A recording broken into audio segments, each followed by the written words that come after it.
Hi, അസ്സലാമലൈക്കും. എന്തൊക്കെയുണ്ട് എല്ലാവരുടെ വിശേഷങ്ങൾ? എല്ലാവരും സുഖമായിരിക്കുന്നോ? ഇന്നിപ്പോൾ നമ്മൾ ഒരു സിമ്പിൾ ആയിട്ടുള്ള സ്നാക്കായിട്ട് തയ്യാറാക്കുന്നത് 2 കോഴിമുട്ടയും അരക്കപ്പ് തൈരും വെച്ചാണ് നമ്മൾ തയ്യാറാക്കുന്നത്. നല്ല ടേസ്റ്റാണ് കഴിക്കാനായിട്ട്. അപ്പോൾ അതാ 2 കോഴിമുട്ട എടുത്തിട്ടുണ്ട്, അരക്കപ്പ് തൈര് കൂടി എടുത്തിട്ടുണ്ട്. അധികം പുളിയൊന്നും ഇല്ലാത്ത തൈര് എടുക്കാൻ ശ്രദ്ധിക്കണം കേട്ടോ. അപ്പോൾ ഞാൻ എടുത്തിട്ടുള്ളത് അധികം പുളിയില്ലാത്ത തൈരാണ്. അങ്ങനെയുള്ള തൈരാണ് ഇതിന് നല്ലത്. ഇപ്പോൾ പുളി തോനെയുള്ളതാണെങ്കിൽ തൈരിൻ്റെ അളവൊന്ന് കുറച്ചാൽ മതിയേ. ഇനി ഇതിലേക്ക് 3 ടേബിൾ സ്പൂൺ പഞ്ചസാര കൂടെ ചേർത്തിട്ട് ഇതെല്ലാം പാട് നന്നായിട്ടൊന്ന് മിക്സാക്കി എടുക്കണം കേട്ടോ. ഈ പഞ്ചസാര നല്ല മെൽറ്റായി വരുന്നത് വരെ നന്നായിട്ടൊന്ന് മിക്സ് ചെയ്ത് എടുക്കണേ. അപ്പോൾ ഞാൻ ഇതേപോലെ നന്നായിട്ടൊന്ന് മിക്സാക്കി എടുത്തിട്ടുണ്ട്. ഇനി ഇതിലേക്ക് നമുക്ക് വേണ്ടത് ഓയിലാണ്. വെളിച്ചെണ്ണ എടുക്കരുത്, ഓയിലാണ് നല്ലത്. 2 ടേബിൾ സ്പൂൺ ഓയിലാണ് കേട്ടോ ഞാൻ ഇതിലേക്ക് ചേർത്ത് കൊടുത്തിട്ടുള്ളത്. ഇനി എന്നിട്ട് ഓയിലും കൂടി ചേർത്ത് ഇതെല്ലാം കൂടി നമുക്ക് നന്നായിട്ടൊന്ന് മിക്സാക്കി കൊടുക്കാം. പിന്നെ ഇതിലേക്ക് ആ മധുരം ഒന്ന് ബാലൻസ് ചെയ്യാൻ ആവശ്യമായ ഒരു 2-3 പിഞ്ച് ഉപ്പില്ലേ അത് നമുക്ക് ചേർത്ത് കൊടുക്കാം കേട്ടോ.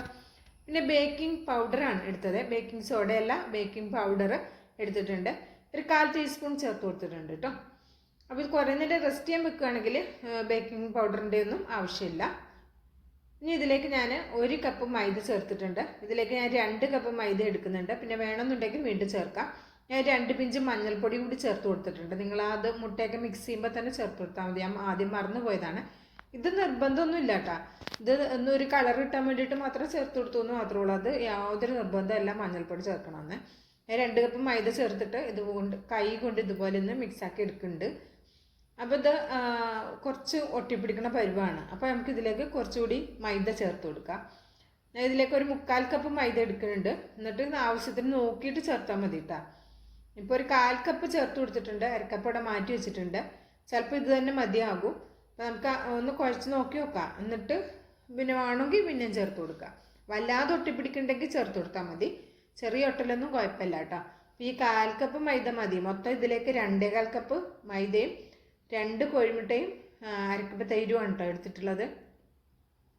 മധുരം പിന്നെ നിങ്ങൾക്ക് കുറച്ചുകൂടിയൊക്കെ വേണമെന്നുണ്ടെങ്കിൽ ചേർത്ത് കൊടുക്കാം കേട്ടോ. ഞാൻ 3 ടേബിൾ സ്പൂൺ ചേർത്തു. നിങ്ങൾക്ക് നല്ലൊരു മധുരത്തിലൊക്കെ തിന്നണമെന്നുണ്ടെങ്കിൽ ഒരു 5 ടേബിൾ സ്പൂൺ വരെ ചേർത്ത് കൊടുക്കാം. ഇത് ചെറിയൊരു പേരിനുള്ള മധുരം ഉണ്ടാവുള്ളേ. അപ്പോൾ ഇതുപോലെ ഒന്ന് കുഴച്ചെടുത്തിട്ടുണ്ട്. ഞാൻ ഇതോടെ ഒരു 5 മിനിറ്റ് റെസ്റ്റ് ചെയ്യാൻ വെക്കുന്നുണ്ട്. കുറേ ടൈമൊന്നും വെക്കേണ്ട ആവശ്യമില്ല കേട്ടോ.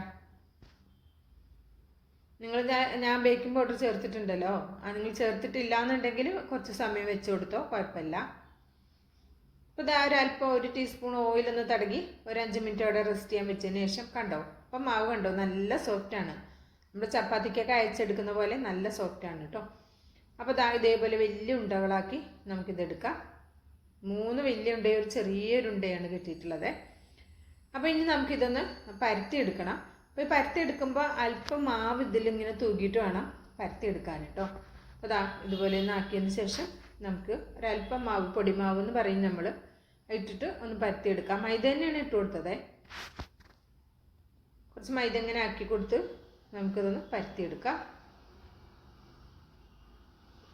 പരത്തിയെടുക്കുന്ന സമയത്ത് ഒരുപാട് കട്ടി കുറക്കണ്ട കേട്ടോ. നമ്മൾ ചപ്പാത്തിക്കൊക്കെ പരത്തുന്ന പോലെ പരത്തരുത്. ചെറിയൊരു കട്ടി ഉണ്ടാവണം. കട്ടി ഉള്ളതാണ് നല്ലത്. ഞാൻ ഇപ്പോൾ നല്ല കട്ടിയില്ലാതെ ചെറിയൊരു കട്ടിയിലാണ് പരത്തിയിട്ടുള്ളത്. നിങ്ങൾ പരത്തുമ്പോൾ വേണമെങ്കിൽ കുറച്ചുകൂടി കട്ടി ആക്കിക്കോളൂ. കട്ടി ആക്കി കഴിഞ്ഞാൽ കുറച്ചുകൂടി നല്ലതാണ്. ഇത് നമുക്കിതൊന്നും ഇങ്ങനെ കട്ട് ചെയ്തെടുക്കാം. കുറച്ചിങ്ങനെ കട്ടിയിലാണ് എടുക്കുന്നതെങ്കിൽ നമ്മളിത് നല്ല ക്രിസ്പി ആയിട്ടുണ്ടാവും. നമ്മളിത് ഫ്രൈ ചെയ്തിട്ടാണ് എടുക്കുന്നത്. ഒരുപാട് ഓയിലൊന്നും വേണ്ട, കുറച്ച് ഓയിൽ മതി. കുറച്ച് ഓയിലിൽ ഇതൊന്ന് ഫ്രൈ ചെയ്തെടുക്കുന്നുണ്ട്. ഇത് കുട്ടികൾ സ്കൂളിൽ വരുമ്പോൾ കൊടുക്കാൻ നല്ലതാണ്. നല്ല മഴയൊക്കെ പെയ്യുമ്പോൾ എപ്പോഴും നമ്മൾ സ്നാക്കൊക്കെ വാങ്ങാൻ വേണ്ടി പുറത്തേക്കൊന്നും പോകേണ്ട ആവശ്യമില്ല. ഇതുപോലെ നമ്മൾ റെഡിയാക്കി വെച്ച് കഴിഞ്ഞാൽ ഒരു എയർ ടൈറ്റായിട്ടുള്ള കുപ്പിയിലിട്ട് അടച്ചു വെച്ച് കഴിഞ്ഞാൽ നമുക്കിത് ചായയുടെ ഒപ്പം ഇങ്ങനെ കഴിക്കാൻ പറ്റും. പിന്നെ എന്താ പറയുക, സിമ്പിളുമാണ്. പിന്നെ വളരെ ചിലവ് കുറഞ്ഞ രീതിയിൽ നമുക്ക് വീട്ടിൽ തന്നെ തയ്യാറാക്കി എടുക്കാൻ പറ്റിയൊരു സ്നാക്കാണ്. ഞാൻ അത് ഈ ഒരു ഷേപ്പിലും കൂടി റെഡിയാക്കുന്നുണ്ട്. നിങ്ങൾക്ക് ഇഷ്ടമുള്ള ഷേപ്പിൽ റെഡിയാക്കാം കേട്ടോ. പിന്നെ ഞാൻ ആദ്യം ഇങ്ങനെ കുറച്ചിങ്ങനെ ക്യൂബായിട്ട് ഇങ്ങനെ കട്ടാക്കിയിട്ടുണ്ട്. പിന്നെ അത് ഇപ്പോൾ ഒരു ഹാർട്ടിൻ്റെ ഷേപ്പിൽ അങ്ങനെ കട്ടാക്കിയിട്ടുണ്ട്. നിങ്ങൾക്ക് ഏതാണോ വേണ്ടത്, ഏതാണോ പെട്ടെന്ന് ചെയ്യാൻ പറ്റിയത് ആ രീതിയിൽ ചെയ്തോളൂ കേട്ടോ. കുറച്ച് ഓയിൽ അടുപ്പത്ത് വെച്ച് ഒന്ന് ചൂടായി വരുമ്പോൾ ഒരു മീഡിയത്തിൽ നിന്ന് ഒരല്പം കുറച്ച് വെക്കണം, ഓയിലും വെക്കരുതേ. എന്നിട്ട് ഇത് നമുക്ക് ഫ്രൈ ചെയ്തെടുക്കാം. സിമ്പിളാണ്. വളരെ എളുപ്പത്തിൽ തന്നെ നമുക്ക് ഇത് ഫ്രൈ ആയി കിട്ടുകയും ചെയ്യും.